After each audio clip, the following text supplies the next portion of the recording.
Como sabéis, hoy comenzamos una nueva serie que va a estar basada en el libro del profeta Daniel.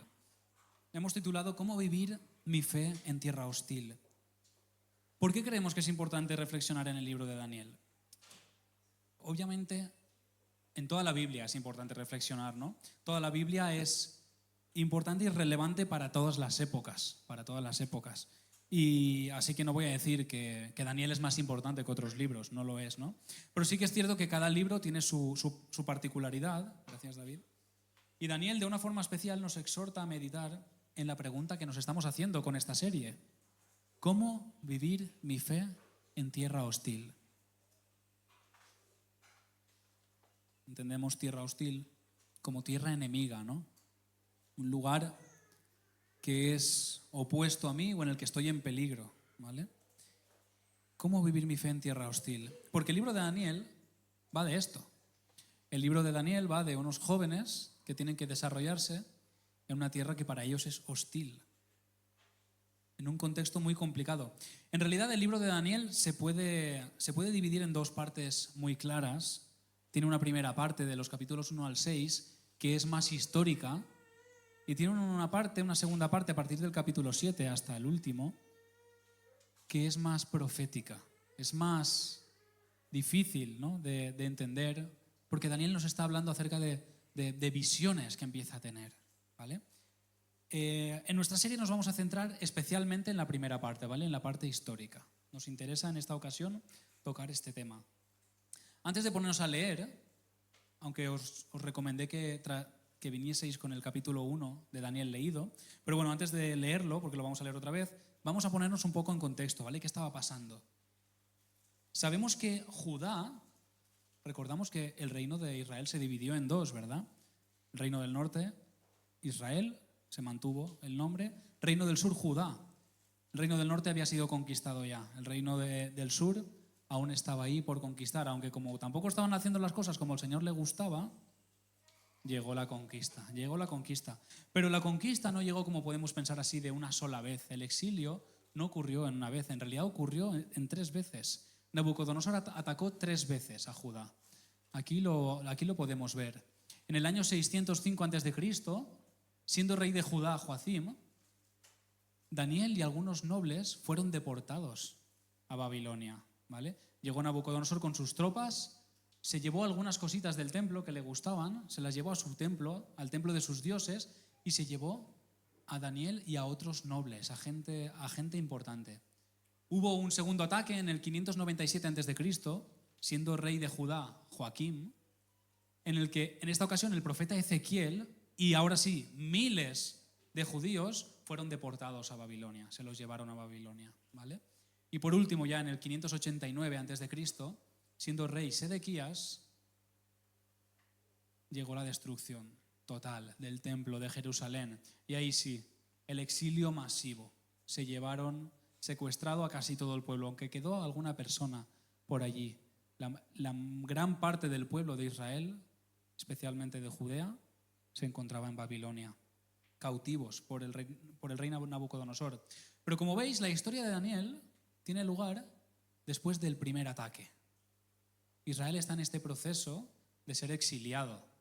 Y fíjate, esto es interesante porque el Señor les está dando advertencias. Has tenido un primer ataque, has tenido un segundo y no has cambiado tu idolatría, no has cambiado tu forma de actuar, tu desobediencia, y al final permite que después del tercer ataque el pueblo sea exiliado. Y esto nos dice mucho de la paciencia del Señor y de las advertencias y del amor, ¿vale? Y hablaremos más adelante acerca del amor. ¿Cómo puede ser que un castigo así pueda ser amor de Dios? Creo que lo hemos hablado alguna vez y lo podremos hablar algún otro día, hoy no, pero es una realidad. Es una realidad que nos tiene que hacer pensar y nos tiene que hacer ver, porque a través de estas actitudes, a través de estas situaciones, el Señor abre los ojos de su pueblo, ¿vale? Muy bien, vamos a leer el capítulo 1. Voy a leerlo aquí porque ahí no lo veo. En el 3er año del reinado Joacim, rey de Judá, vino Nabucodonosor, rey de Babilonia, a Jerusalén y la sitió.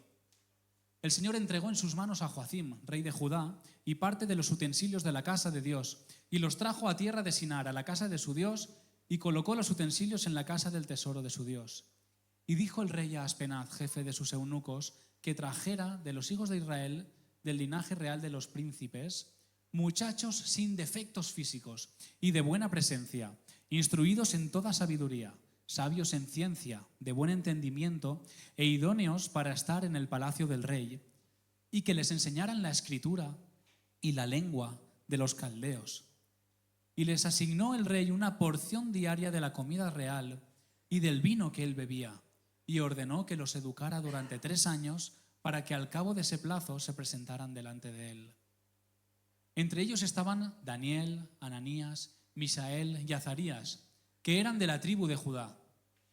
A estos el jefe de los eunucos puso nombres: a Daniel, Beltsasar; a Ananías, Sadrac; a Misael, Mesac; y a Azarías, Abednego. Daniel hizo el propósito de no contaminarse con la porción de la comida del rey, ni con el vino que él bebía.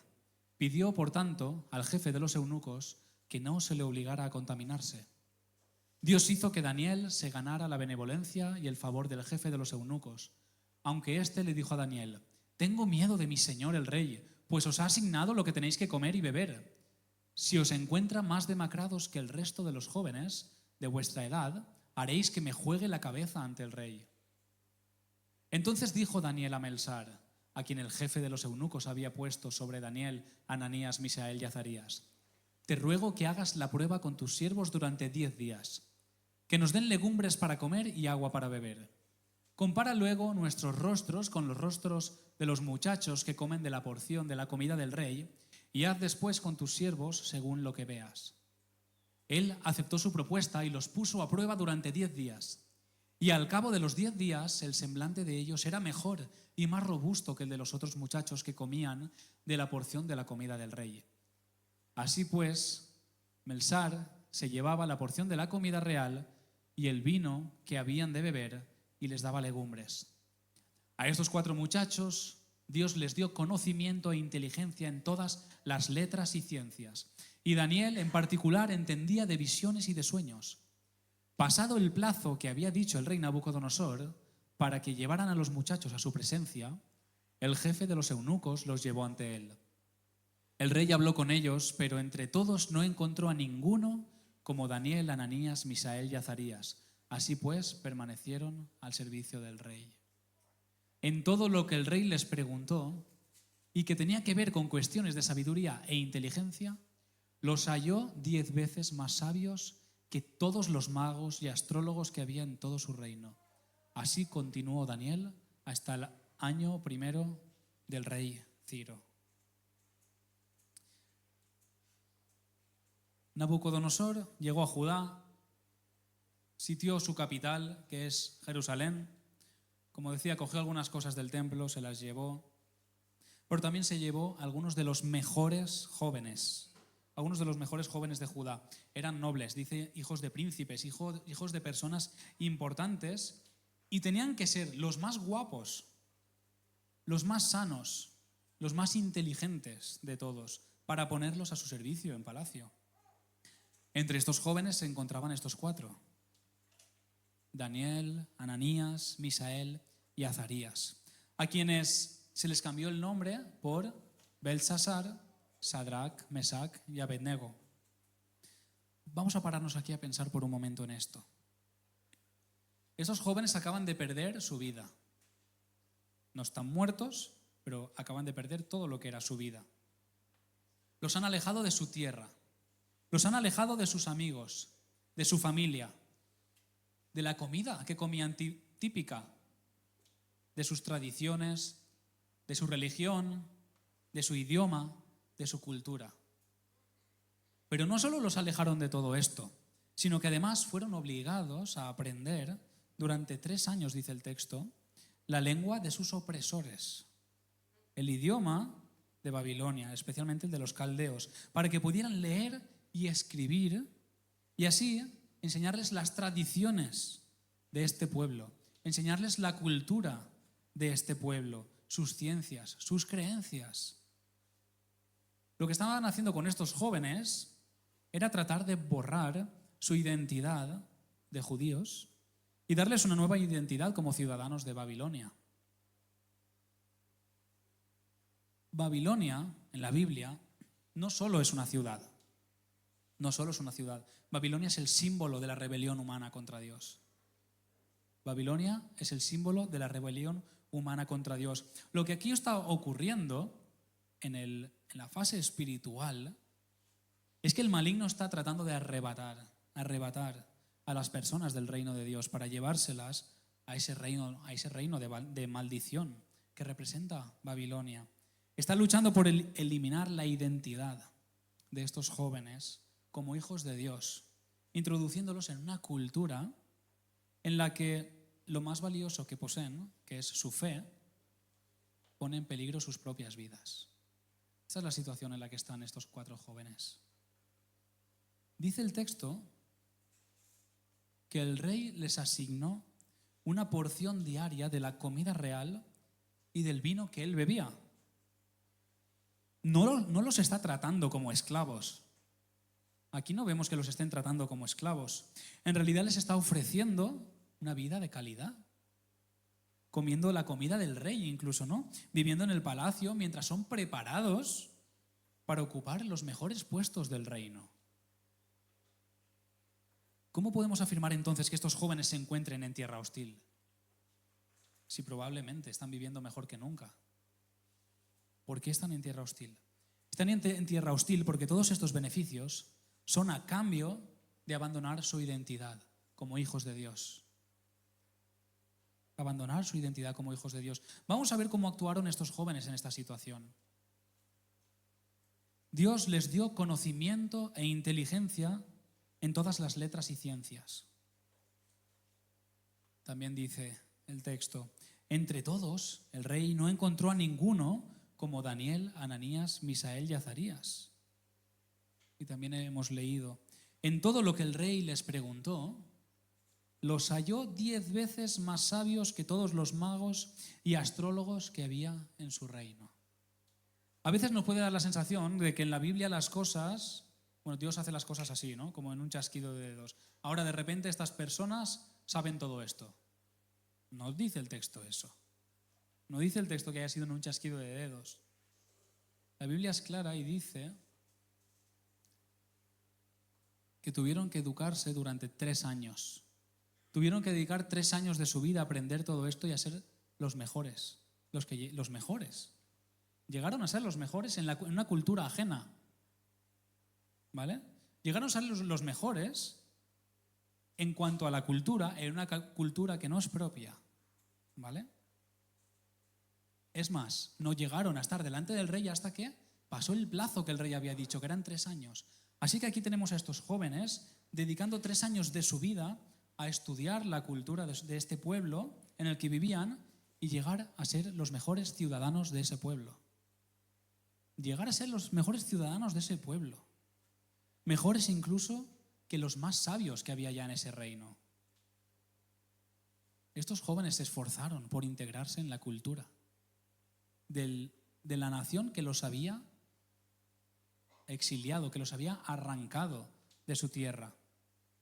Y aquí quiero hacer una pausa para que comencemos a reflexionar en lo que Daniel nos está diciendo y hacer conexiones con la realidad que nosotros vivimos hoy en día. ¿Qué tiene que ver lo que les ha sucedido a estas personas con lo que estamos viviendo nosotros en la actualidad? ¿Acaso esta historia es relevante para mí en estos días? ¿Es relevante para nosotros en estos días?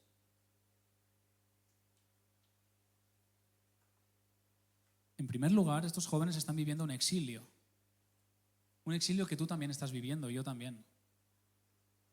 Si no nos damos cuenta es porque a veces nuestros ojos espirituales están cerrados o se nos olvida que estamos en un exilio esperando algo, esperando ser rescatados, aunque ya hemos sido rescatados, acordémonos del ya, pero todavía no. Estamos esperando llegar a esa tierra prometida, ¿no? Pero tú y yo actualmente vivimos en el exilio. Desde que el pecado entró en la humanidad, en Génesis 3, fuimos exiliados de la presencia de Dios. Fuimos exiliados. Hemos hablado mucho de que Jesús vino a dar solución a esto. Jesús vino precisamente para solucionar el problema de este exilio y que podamos estar otra vez en presencia del Señor, en ese jardín del Edén, en esa tierra prometida, ¿no? Para que podamos estar otra vez cara a cara con nuestro Creador. Pero aún no estamos cara a cara con nuestro Creador. Aún no, yo no he estado. No sé si alguno ha estado cara a cara. Lo cantamos, cantamos ese anhelo. Hoy lo hemos cantado. Queremos estar cara a cara, pero seguimos en el exilio. Hemos hablado mucho de apocatástasis y esta mañana en Café Biblia también se ha mencionado. Apocatástasis, que significa la restauración de todas las cosas. Eso es en lo que Dios está trabajando, en la restauración de todas las cosas, en que dejemos de estar en el exilio y volvamos a estar en la presencia del Señor. Y así es, pero como digo, el trabajo no ha terminado. El Señor sigue trabajando hasta que esto suceda. Hoy seguimos esperando ser salvados y ser llevados a la tierra prometida. Lo seguimos esperando a esa tierra prometida que llamamos cielo, que la Biblia llama nueva tierra, nueva Jerusalén, la presencia del Señor. Pero mientras tanto estamos aquí, en este exilio llamado mundo. Lo llamamos mundo, ¿vale? Y como iglesia, como pueblo de Dios, tenemos dos opciones. Aislarnos del mundo, esperando que el Señor nos rescate. Vamos a aislarlos aquí, escondidos, y ya cuando venga Jesús, pues ya está. Nos rescata y se acabó. Pero tenemos otra opción. Llegar a ser los mejores ciudadanos aquí en la tierra. Llegar a ser los mejores ciudadanos de este mundo, glorificando a Dios en todo lo que hacemos. En todo lo que hacemos. Por mucho tiempo la Iglesia, y lo sigue haciendo, o muchas iglesias, siguen demonizando muchas cosas, o casi todo lo que tenga que ver con la cultura del mundo, de lo que llamamos el mundo, ¿no? Los cristianos, estoy seguro que casi todos habéis escuchado alguna vez: no hay que escuchar música no cristiana. ¿Alguien lo ha oído eso alguna vez? No escuches música no cristiana, ¿vale? ¿Alguien ha escuchado: no es bueno tener amigos no cristianos? No sé si alguien lo ha escuchado. ¿Alguien ha escuchado: los cristianos no tienen que salir a bailar y pasarlo bien? Vale. Bueno, podríamos seguir con una lista infinita de cosas que los cristianos no deberían hacer, ¿no? Esa lista que hace que la gente que no es cristiana no quiera ser cristiana. Que diga, porque todo lo que tenéis son cosas que no podéis hacer. Bueno, a lo mejor estamos haciendo como los fariseos y añadiendo cargas a nuestra mochila, cargas con leyes que no existen en ninguna parte, porque precisamente los cristianos seríamos los que más tendríamos que disfrutar de la vida, de esta vida que el Señor nos ha regalado, ¿vale? Pero bueno, aparte, como nos hemos prohibido tantas cosas que son del mundo, nos hemos creado esas mismas cosas pero para nosotros, para cristianos. Una industria musical solo para cristianos, una industria de cine, películas solo para cristianos, porque esas películas un no cristiano no las quiere ver. Cuando las ve va a decir: ¿esto qué es? Películas solo para cristianos, editoriales solo para cristianos, ¿vale? Todo lo que el mundo ha hecho y que no tiene por qué ser malo, porque sea del mundo, porque el arte no es malo, aunque se haya podido utilizar mal, pero el arte no es malo en sí. Todo eso, como no queremos relacionarnos con el mundo, nos hemos aislado, hemos tomado la primera decisión de las dos que hablaba, nos aislamos, entonces creamos nuestras propias cosas que nos gustan del mundo, pero nos las hacemos para nosotros, ¿vale? Muy bien. Los hijos de Dios no hemos sido llamados a aislarnos del mundo. No hemos sido llamados a aislarnos del mundo. Los hijos de Dios hemos sido llamados, repito, a ser los mejores ciudadanos de este mundo. A conocer la cultura mejor que nadie, como estos 4 jóvenes. A involucrarnos en la vida del pueblo. A formar parte del desarrollo social del pueblo en el que vivimos, de la ciudad en el que vivimos, del país en el que vivimos, el lugar en el que estamos. A ocupar, sí, ¿por qué no?, lugares importantes en la administración pública, ¿por qué no? Hay un concepto que debemos trabajar y en el que debemos meditar mucho, que es el mundo. Lo que entendemos por el mundo. El mundo es malo. Yo soy bueno, ¿no? El mundo es malo y yo soy bueno. Tú eres parte del mundo. ¿Vale? Has sido rescatado, sí. Hay una condición nueva en tu vida, sí, pero sigues en este mundo. El mundo en sí no es malo, hermanos. De hecho, el mundo está creado por Dios. El mundo en sí no es malo. En el mundo hay maldad. En el mundo hay cosas malas. Pero el mundo no es malo en sí. Es más, te necesita y me necesita como reflejos de la imagen del Señor. Como embajadores de Cristo. Nos necesita. Entonces no podemos aislarnos, al revés. Tendremos que salir al mundo. Tendremos que salir al mundo. Fijaos muy bien en lo que dijo Jesús mientras oraba, en ese capítulo 17 de Juan, que está orando por sus discípulos, y fijaos lo que le dice al Padre. No ruego que los quites del mundo, sino que los guardes del mal. Es diferente, ¿lo veis? Es diferente. No los quites del mundo, guárdalos del mal. No son del mundo, como yo tampoco lo soy. Santifícalos en tu verdad. Tu palabra es verdad. Como tú me enviaste al mundo, así yo los he enviado al mundo. Tú y yo somos enviados a este mundo, igual que Jesús. Jesús nos ha enviado a este mundo de la misma forma que Él fue enviado. ¿Y cómo fue enviado? ¿Cómo? De forma milagrosa. Tú y yo no vamos a llegar igual, ¿vale? Pero, ¿qué es lo que le movió a ser enviado o a dejarse enviar o a que el Padre lo enviara? Es el amor por el mundo. Y cuando hablamos amor por el mundo, no estamos hablando de amor por las cosas pecaminosas que hay en el mundo, porque en el mundo, aparte de cosas pecaminosas, hay cosas buenas, y ¿sabes qué? En el mundo sobre todo hay personas.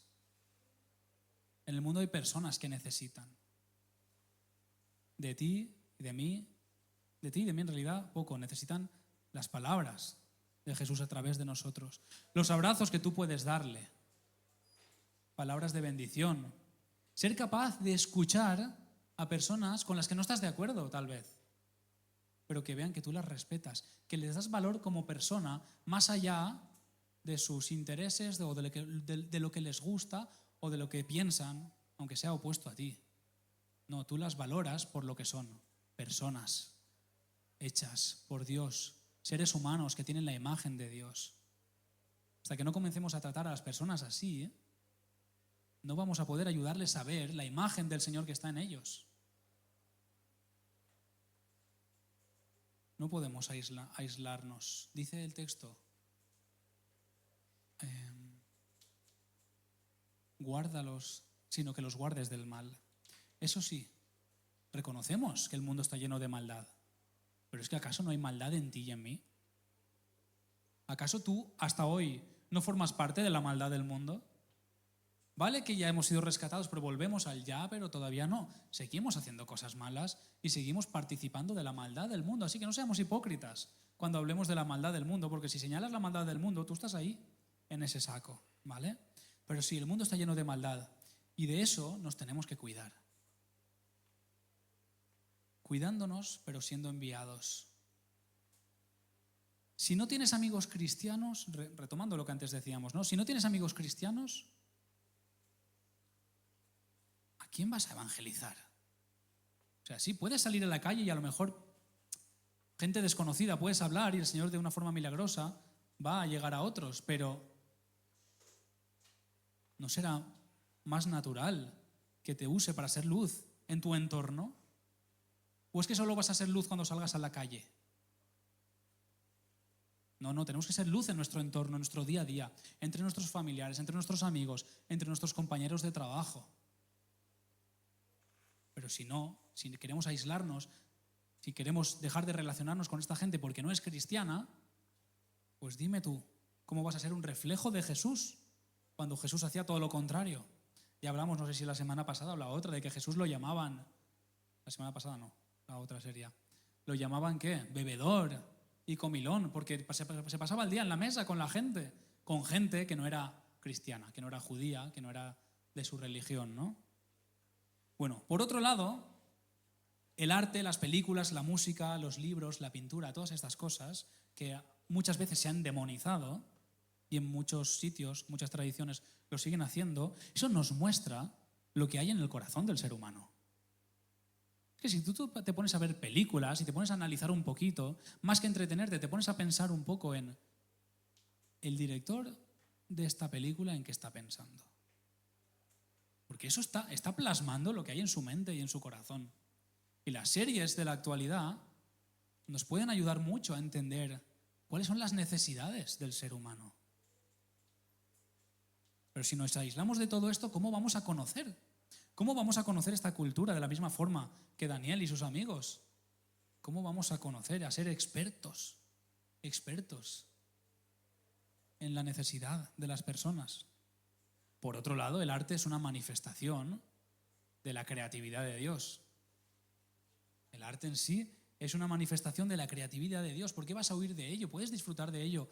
Hombre, si hay arte, alguno va a decir, claro, es que todas las películas son arte. Yo diría que no, ¿vale? Porque para mí el porno no es arte, ¿vale? Para mí el porno es una aberración que además destruye al ser humano, ¿vale? Entonces, entendamos cuando estamos hablando de películas, de libros, de música, que no te voy a decir, oye, hay un grupo satánico que se definen como tal, que tiene esas letras, escúchalo y disfrútalo. Creo que no está de más matizar, ¿no?, estas cosas, ¿vale? Pero sí que hay canciones que hablan de amor, que hablan de la necesidad del ser humano, que hablan de enfado, de personas enfadadas con la sociedad, con lo que sea. Y somos parte de esta sociedad y necesitamos conocerla, ¿vale? Espero que todo esto nos vaya haciendo pensar, ¿vale? Daniel, Ananías, Misael y Azarías se involucraron en la cultura en la que se encontraban, llegando a ser los mejores en esa cultura. Así que esto ya debe ir ayudándonos a reflexionar cómo debo vivir mi fe en tierra hostil. Porque vivir mi fe no es solo la práctica de la religión, vengo el domingo aquí y ya está. Vivir mi fe, al final, se supone que la fe influencia toda nuestra vida. Por lo tanto, ¿cómo vivo como cristiano en este mundo? ¿Vale? En primer lugar, hemos dicho que siendo relevantes para el mundo. Tenemos que ser relevantes para el mundo, conociendo bien el mundo, enamorándonos de las cosas buenas que hay en el mundo. ¿Por qué? Porque esas cosas glorifican al Señor. En esas cosas vemos al Señor. Así que el primer punto importante en el que quiero que nos quedemos hoy es que la Iglesia no puede permanecer escondida ni aislada, ¿vale?, del mundo esperando a que Jesús venga y ya está. Ya nos rescata, nos vamos y ya está. No. La Iglesia, mientras está en el exilio en el que está esperando la venida de Jesús, tiene el llamamiento de ir al mundo. Y lo que significa ir al mundo: ir a predicar, ir a ser luz, ir a ayudar a los demás, sí, todo lo que esté en nuestras manos. Pero si no conocemos el mundo, ¿cómo vamos a presentar el Evangelio de una forma eficaz? ¿Cómo voy yo a presentar a ti un Evangelio que puede responder a tus necesidades si no conozco tus necesidades? No se puede. Ahora bien, aquí hay otra parte, en este capítulo hay otra parte, está esta parte de la contextualización, de ser los mejores en la cultura, pero es cierto que hay otra parte que no podemos olvidar. Tenemos claro que hemos sido enviados al mundo, que debemos esforzarnos por ser los mejores ciudadanos, no solo moralmente, ¿vale? No solo moralmente, sino en conocimiento, en cultura, en esfuerzo, en trabajo, ¿vale?, etcétera. Y que para ser los mejores hay que conocer y disfrutar la cultura. Como decíamos antes, tener amigos fuera de la Iglesia, amigos que no son cristianos, disfrutar del arte, tanto el sacro como el secular, esforzarnos por conocer y por integrarnos más en la cultura en la que vivimos. Pero ¿significa esto entonces que no hay nada de qué privarse? No significa eso. Claro que hay cosas de las que privarnos. La respuesta es obvia. Y vamos a volver un momento a nuestro texto, porque aquí vemos cómo reaccionó Daniel ante esta situación. Específicamente este versículo. Les asignó el rey una porción diaria de la comida del real y del vino que él bebía y ordenó que los educara durante 3 años. Ya hemos hablado de que estos 4 amigos se esforzaron durante 3 años y llegaron a ser los mejores. Así que no tuvieron ningún problema con esto, ¿vale? Con el tema de ser educados en otra cultura y de llegar a ser los mejores, ¿vale? No. Pero ¿qué sucedió con el tema de la comida? Aquí sí que hubo problemas. Daniel hizo el propósito de no contaminarse con la porción de la comida del rey ni con el vino que él bebía. Daniel tomó la firme decisión de no contaminarse con la comida del rey. ¿Qué significa esto? ¿Cómo va a contaminarse con la comida del rey si la comida del rey es la mejor? ¿Acaso el rey va a contaminarse a sí mismo? La carne que comía el rey era la más exquisita que había.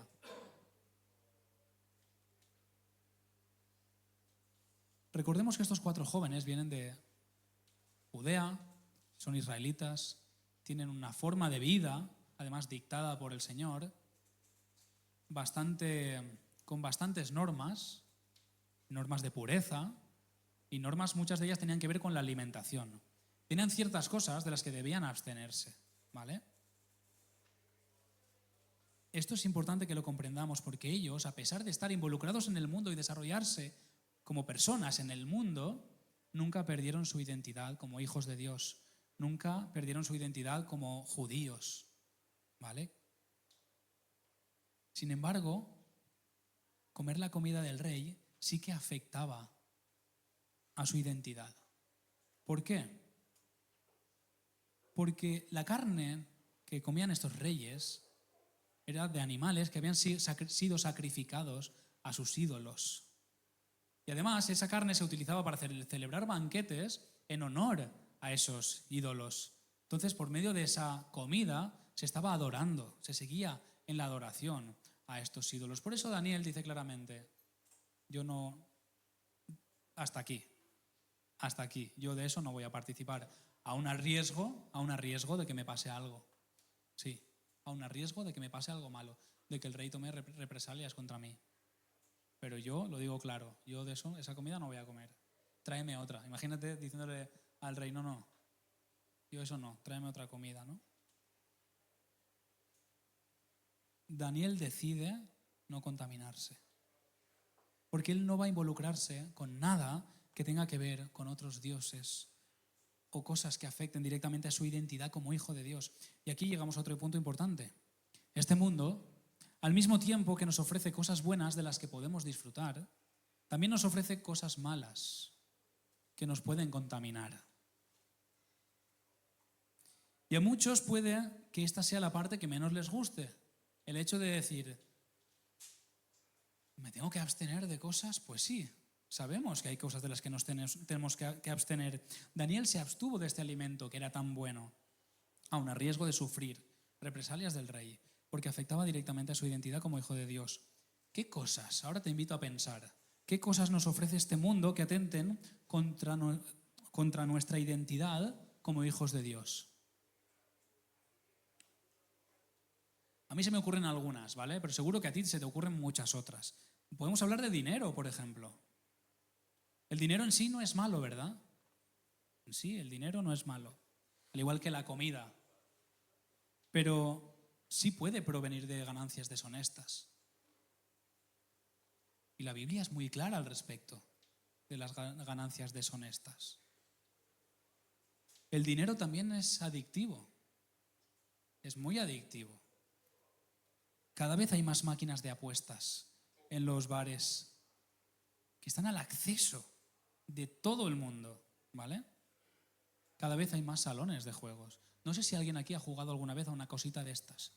Yo fui una vez a celebrar un cumpleaños con un amigo cuando éramos jovencitos a un casino. Entra esa vez, a un casino. Fui a la ruleta y dije, venga, 5 euros al rojo. Y me tocó. De repente tenía 10 euros. ¿Tú sabes eso, la adrenalina que me provocó? Digo, yo me voy de aquí con 10.000 euros hoy. Y me fui sin nada, ¿vale? Porque es así. Tú te crees que de repente... Y te quedas ahí y dices, va. ¿Sabes que hay gente que vive así? Hay gente que está arruinada y está endeudada y se endeuda más por estas cosas, por bajar a la maquinita a ver pues, las apuestas de fútbol y todas estas cosas, ¿vale? Bien. Otra cosa que nos ofrece este mundo y puede contaminarnos son las ideologías. Algunas de ellas ya han contaminado seriamente muchas iglesias. Y podemos hablar claramente de ideologías de género, ¿vale? Que sí, que están afectando a muchas de nuestras iglesias. Pero hay otras ideologías, porque la de género al final es bastante visible, ¿no? Pero hay otras que pasan bastante desapercibido o que afectan de una forma más no sé si llamarlo natural o es que lo hemos naturalizado, ¿no? Algo que no deberíamos, como por ejemplo el individualismo.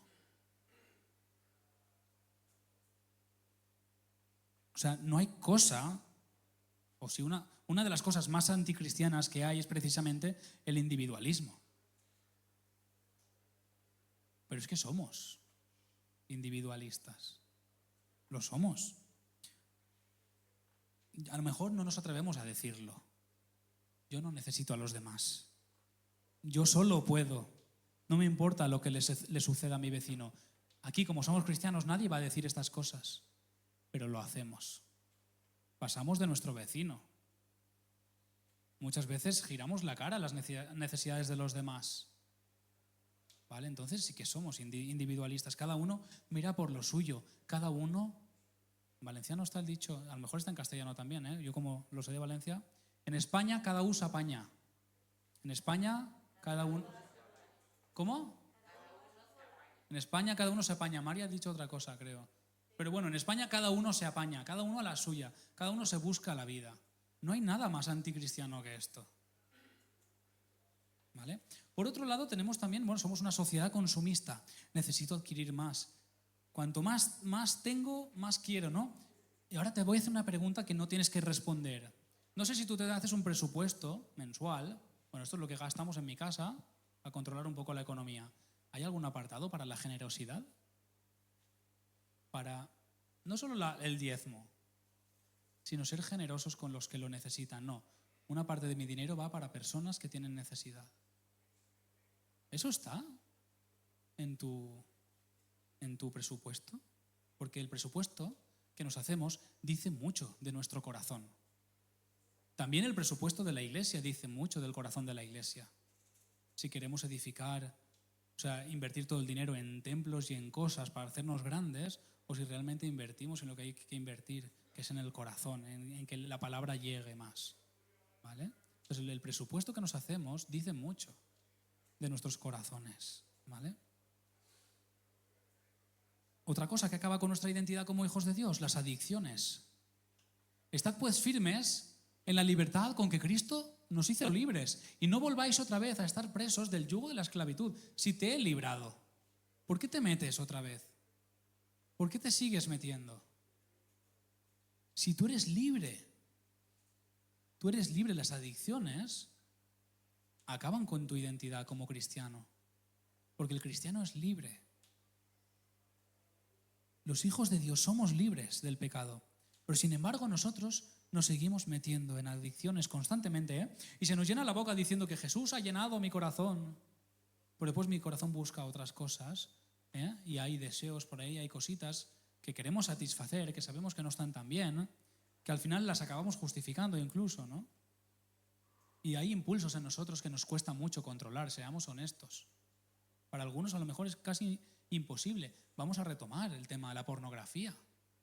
Cada vez las estadísticas dicen que hay más gente consumiendo pornografía y que les está afectando incluso a la cabeza, a la mente. Porque sí, porque es mala, porque no es una droga que te metes aquí, pero genera lo mismo. De hecho, me he apuntado por aquí, un estudio de la Universidad de Cambridge ha demostrado que las personas que consumen pornografía de forma habitual muestran una actividad cerebral similar a los adictos a las drogas. ¿Vale? La pornografía es satánica, totalmente. Contamina, sí, y mucho. Eso afecta a nuestra identidad como hijos de Dios. Hay otras muchas adicciones. Podemos comentar una última, porque podríamos estar aquí hasta mañana. A ver si adivinas qué adicción voy a comentar. ¿Eh? Las redes. Ha dicho las redes, ¿no? Pantallas, redes sociales. Chocolate, ya otro día predicaremos del chocolate. Hoy, pantallas y redes sociales. Muchos usarán la excusa, no, es que yo trabajo con el móvil. No, es que yo lo uso para, pues eso, para culturizarme más que sí, que no digo que no. Vale, que no digo que no, ¿no? Yo investigo, yo es para estar conectado, es para tener vida social. Ponte las excusas que quieras, ¿vale? Que está bien que lo utilices para eso, está bien. Lo que no está bien es que no seas capaz de no mirarlo de tener tiempos de estar calladitos, solo, quietos, sin hacer nada. ¿Vale? El uso excesivo del móvil nos ha convertido en personas que no tienen tiempo para el silencio, para la meditación, para la reflexión. Mira, esto no lo tengo apuntado, pero os lo quiero compartir. Cuando se nos propuso venir a Vitoria de pastores, o estaba al menos la idea por ahí, yo estaba en el seminario y yo era el encargado de mantenimiento del seminario, ¿vale? Y también del jardín y eso. Entonces yo me pasaba a veces horas con el cortacésped, ¿vale? Cortando el césped. Y claro, hacía tanto ruido que ni auriculares, ¿vale? Ahí no servían de nada los auriculares. 2 horas, 3 horas, sí, paseando. Y así es como el Señor me confirmó que tenía que venir a Vitoria. Con ese silencio, bueno, en medio del ruido que hace la máquina, pero con ese silencio y esa conversación con el Señor. Y el Señor trayendo ideas a mi mente de cosas que se pueden hacer en Vitoria y de cosas que tal, y cómo desarrollar y qué hacer, y sintiendo y creciendo la carga mi ministerio en Vitoria. ¿Vale? Pero si hubiese estado escuchando constantemente algo, otras cosas, podcast, aunque sean predicaciones, no habría dejado ese espacio para que el Señor me hable. No sé si tú dejas espacios en silencio, en blanco en tu día a día, o si los tienes que llenar automáticamente enseguida, ¿no? Con música, con vídeos, con otras cosas, ¿no? Probablemente tengamos la cabeza llena de consejos, porque hoy todo el mundo es experto en todo, ¿no? Y entonces a través de redes sociales tenemos consejos, mira, para comer más sano. Lo digo yo que lo sé, que lo miro, aunque no se note. Consejos para estar más sano. Consejos para hacer platos más ricos, eso sí que se nota. Consejos para hacer deporte. Consejos para bricolaje. Consejos para planear viajes. No sé, tenemos la cabeza llena de miles de opciones, de información. ¿Y qué hay de Dios y de su palabra en tu mente? ¿Cuánto hay? También dan vueltas en nuestra cabeza estas enseñanzas. Lo primero que haces cada mañana al levantarte, esto soy el primero que me lo digo, es coger la Biblia o es coger el móvil y mirar el móvil. ¿Y el dedo dónde va? Directo, ¿no? Directo, no sé cada uno a qué. Instagram, WhatsApp, yo qué sé, cada uno lo que quiera. YouTube. Podríamos seguir hablando de un sinfín de adicciones. Voy a ir concluyendo. Hermanos, lo importante es que tengas claro que eres ciudadano de este mundo y que debes ser de los mejores, como ya hemos hablado, pero también debes tener la precaución con lo que contamina y perjudica tu identidad como hijo e hija de Dios, porque hay muchas cosas. Tú estás llamado a ser perfecto. Sí, estás llamado a ser perfecto como tu Padre celestial es perfecto. Tú estás llamado a ser santo como Él es santo. A Jesús, al igual que a estos 4 jóvenes, también le hicieron ofertas muy tentadoras, ¿no? Tenemos aquí una. El mismísimo Satanás le dijo, si postrado me adoras, todo será tuyo. Jesús respondió, vete de mí, Satanás. Escrito está, al Señor tu Dios adorarás y solo a Él servirás. Habiendo podido tenerlo todo, no buscó poder, ni gloria siquiera, sino que se humilló hasta lo sumo. Se mantuvo fiel hasta el final. Se abstuvo de muchas cosas por ser quien es. Y tú eres embajador suyo, tú le estás representando aquí. Por lo tanto, tú también tienes que abstenerte. ¿Te abstienes? ¿También te cuidas para no contaminarte? Hoy te voy a hacer una invitación doble, ¿vale? En primer lugar, quiero recordarte lo que ya hemos hablado, que como ciudadano de este mundo debes amar el mundo en el buen sentido, ¿vale? Pero no amar el mal que está en el mundo. Amar al mundo, amar a las personas y lo que hay aquí, ¿vale? Debemos amar al mundo porque Dios ama al mundo. De tal manera amó Dios al mundo que dio a su Hijo unigénito, ¿vale? Debemos vivir en este mundo siendo los mejores ciudadanos que podamos, sí, contribuyendo para el desarrollo de nuestra sociedad, ¿vale? Dios le dijo a Jeremías que le dijera estas palabras que voy a leer ahora a los que estaban exiliados en Babilonia. Les dijo: así ha dicho el Señor de los ejércitos, Dios de Israel, a todos los de la cautividad que hice transportar de Jerusalén a Babilonia: edificad casas, habitadlas, plantad huertos, comed el fruto de ellos, casaos, engendrad hijos e hijas y procurad la paz de la ciudad a la cual os hice transportar, y rogad por ella al Señor.